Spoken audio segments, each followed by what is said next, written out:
सामाजिक न्याय के मसीहा बीपी मंडल की पुण्यतिथि समता भवन पर मनाई गई। इस मौके पर तमाम समाजवादियों ने उनके चित्र पर श्रद्धा सुमन अर्पित कर दी श्रद्धांजलि। समाजवादी पार्टी के कार्यकर्ताओं ने एक अखबार की प्रतियों को जलाकर किया विरोध, साथ ही एक निजी चैनल के खिलाफ भी की नारेबाजी।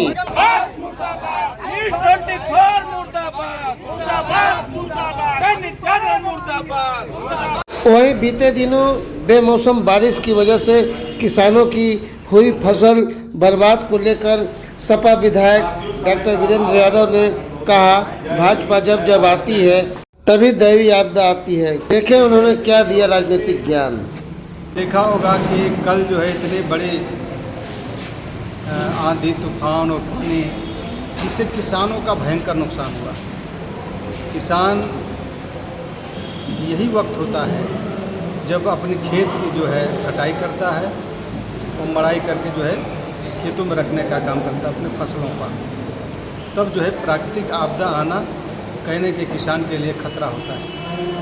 और यही नहीं, इससे पहले भी जब प्रदेश के अंदर भारतीय जनता पार्टी की सरकार रही है, प्राकृतिक आपदा आई है। इससे ये सिद्ध होता है कि भारतीय जनता पार्टी की विदाई तय है, भगवान भी इनसे नाराज है। तो अन्य खबरें विस्तार से। सामाजिक न्याय के मसीहा श्रद्धेय बीपी मंडल की पुण्यतिथि समता भवन पर मनाई गई।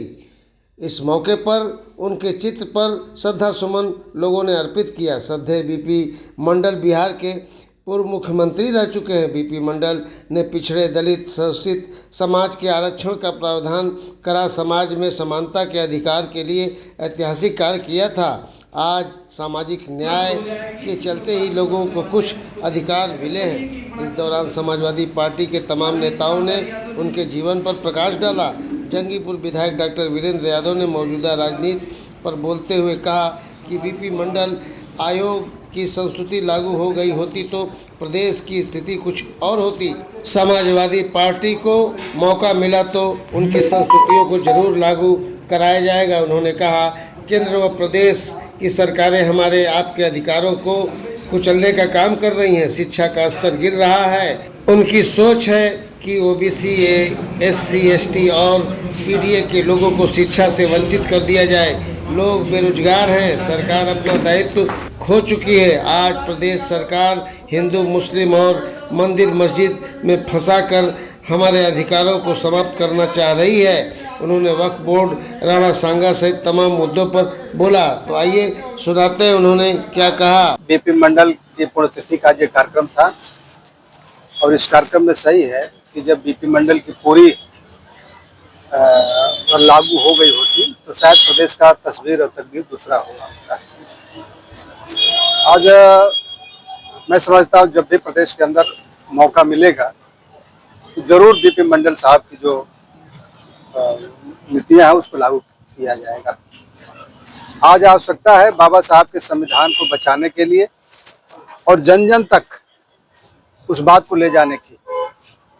और उत्तर प्रदेश की सरकार और देश की सरकार जिस प्रकार से हमारे आपके अधिकार को समाप्त करने का जो कुचक्र रच रही है, इससे सबको सतर्क होने की आज आवश्यकता है। आपके शिक्षा का जो अधिकार है उसको किस प्रकार से वंचित कर रहे हैं, यानी शिक्षा का जो स्तर है वो लगातार डाउन होता जा रहा है। यानी कि ओबीसी और एससी माइनॉरिटी से लेकर पीडीए के लोगों को शिक्षा से वंचित कर दिया जाए। न शिक्षा रहेगा न वो नौकरी मारेगा। आज बगल का एक प्रदेश है बिहार, उस बिहार प्रदेश में यूपी का नौजवान जाकर नौकरी कर रहा है।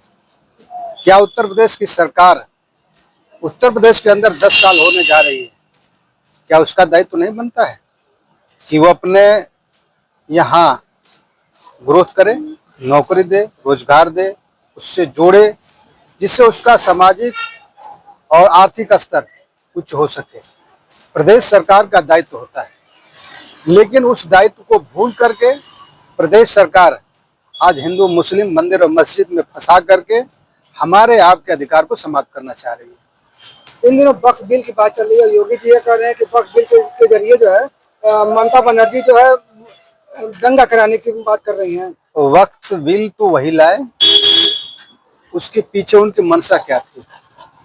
उसके पीछे उनकी मंशा यही है कि जो मुस्लिम कमेटी के लोग हैं, जो उनकी जमीनें हैं, जो पुरानी जमीन है, उसको सरकार अपने अंदर अधिग्रहित कर ले। उसके पीछे मंशा तो यही है ना। इस बिल को लाने का क्या उद्देश्य है? उस बिल को 1 और 2 दिन के लिए चर्चा कराए। उस चर्चा कराने के बाद दोष और गुण के आधार पर फैसला होना चाहिए था, लेकिन दोष और गुण के आधार पर फैसला न हो करके संख्या बल के आधार पर फैसला हुआ। ये सब लोग जानते हैं कि चुनी हुई सरकार निश्चित रूप से उसकी संख्या होती है, उस संख्या के आधार पर कोई भी बिल लेकर आएगी वो पास हो जाएगी। लेकिन आज इस वक्फ बिल पर मुस्लिम समाज ही 2 खंड में बट चुका है। नहीं, ऐसा कुछ नहीं है, ऐसा कुछ नहीं है। सरकार उसको 2 खेमे में बांटने का काम कर रही है, ऐसा कुछ नहीं है। इनमें देखा जाए राणा सांगा और करनी सेना की जो मामले चल रहे हैं, लालजी सुमन पर लगातार आरोप प्रत्यारोप, करनी सेना भी धरना दे रही है उनके घर। देखिए, प्रदेश के अंदर किसी को भी ये अधिकार नहीं है कि वो अपने कानून को अपने हाथ में ले, और सरकार का दायित्व होता है कि इस प्रकार का अगर कुछ हो रहा है सड़कों पर तो उसको रोक लगाए। जिस दिन ये घटना हुई उस दिन उत्तर प्रदेश के माननीय मुख्यमंत्री जी भी उसी शहर में थे। क्या उनको जानकारी नहीं थी? सरकार धौंस और टेलर से चलती है। इस प्रदेश के अंदर सरकार का जो टेलर वो समाप्त हो चुका है, और मैं कह सकता हूं कि आगे आने वाले 27 के चुनाव में भारतीय जनता पार्टी का सफाया होने जा रहा है। बनारस में कल मिश्रा जी पे हमला हुआ। हाँ, निश्चित रूप से हमारे नेता हरीश मिश्रा जी के ऊपर जो है हमला हुआ है, उनका क्या कसूर था? वो बोल रहे थे, वो सही तो बोल रहे थे। आखिरकार उनके ऊपर जो कातिलाना हमला हुआ, और कातिलाना हमला होने के बाद अब तक अपराधी गिरफ्तार नहीं हुए, क्या कारण है? यानी कि ठीक ये समझ में आ रहा है कि प्रदेश सरकार उस हमलावरों को पकड़ना नहीं चाहती है, यानी खुद ही उसको वो बढ़ावा दे रही है।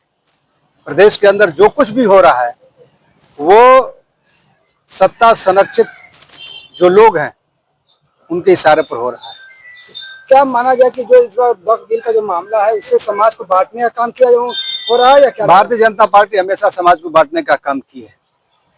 हिंदू मुस्लिम कर करके समाज को बांट करके अपने राजनीति को करने का काम कर रही है। मैं आपके चैनल के माध्यम से पूछना चाहता हूं कि प्रदेश का युवा आज बेरोजगार सड़कों पर घूम रहा है, उसको नौकरी क्यों नहीं मिल पा रही है? रोजगार क्यों नहीं मिल पा रहा है? चर्चा तो इस पे होनी चाहिए ना। आज आउटसोर्सिंग के माध्यम से नौकरियां दी जा रही है। उस आउटसोर्सिंग के माध्यम से नौकरियां जो दी जा रही है, क्या उससे परिवार का भला हो जाएगा? नहीं हो सकता है। इसलिए मैं आपके चैनल से प्रदेश सरकार से मांग करता हूं कि युवाओं को रोजगार देने के दृष्टिकोण से पक्की नौकरी देने का काम करें, यानी 60 साल 62 साल की नौकरी देने का काम करें, जिससे प्रदेश के युवाओं का भला हो सके।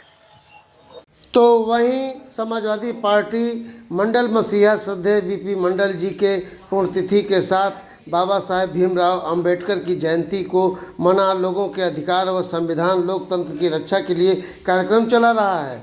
इस मौके पर तमाम समाजवादी पार्टी के नेता व कार्यकर्ता मौजूद रहे। कार्यक्रम में राष्ट्रीय सचिव राजेश कुशवाहा, पूर्व जिलाध्यक्ष रामधारी यादव, पूर्व जिलाध्यक्ष सुदर्शन यादव, एमएलसी प्रत्याशी रहे ननकू सिंह यादव, सुशील जायसवाल, रविंद्र प्रताप यादव, अशोक बिंद, शिवशंकर यादव, सदानंद यादव, आत्मा यादव, अमित ठाकुर, दारा यादव, रीना यादव, ममता, अनीता, नीलम, संतोष, रितेश, पवन, विंध्याचल यादव, अशोक आदि लोग उपस्थित रहे।